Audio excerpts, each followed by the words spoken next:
কসবায় আধিপত্যকে বিস্তার করে দুই গ্রুপের সংঘর্ষ, অর্ধশতাধিক আহত। কসবা প্রতিনিধির তথ্যচিত্রে থাকছে বিস্তারিত।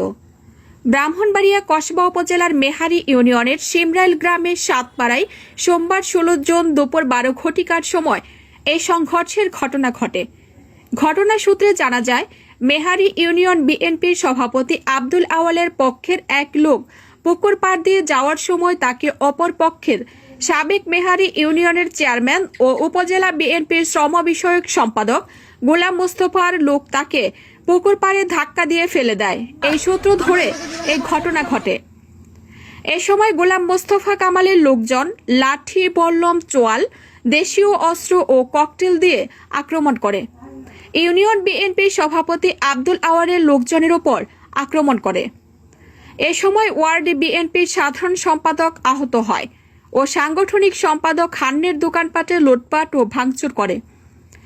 এই সংঘর্ষ চলতে থাকে প্রায় ঘণ্টা কয়েক। এই ঘটনায় কয়েকশো ককটেল বিস্ফোরণ হয়। এই সংঘর্ষে দুই পক্ষে প্রায় অর্ধশতাধিক লোক আহত হয়। আহতদের মধ্যে কসবা সদর হসপিটাল থেকে 4 জনকে কুমিল্লা সদর হাসপাতাল রেফার করা।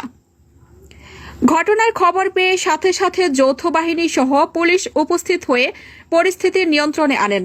এ সময় 10 জনকে আটক করা হয়। এ বিষয়ে কসবা থানার পুলিশ অফিসার ইনচার্জ আব্দুল কাদের বলেন,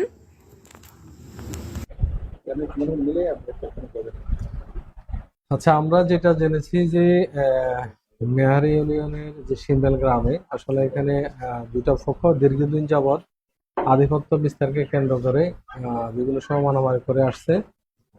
তো আজকেও সেম অতীতের ন্যায় আজকেও দুটা পক্ষ মারামারিতে লিপ্ত হয়েছে।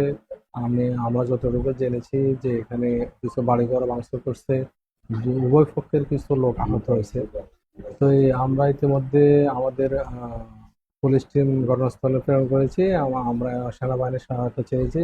অলরেডি সেনাবাহিনী আমাদের সহায়তা করেছে এবং পুলিশ সেনাবাহিনীর যৌথ অভিযান চলতেছে। ওখানে যারা অপরাধের সাথে জড়িত তাদের এরকম 4-5 জনকে কিন্তু অলরেডি আমরা পুলিশ হেফাজতে নিয়েছি। আমরা অভিযোগ প্রাপ্তি সাপেক্ষে আইনগত ব্যবস্থা নেব। বর্তমানে পরিস্থিতি স্বাভাবিক।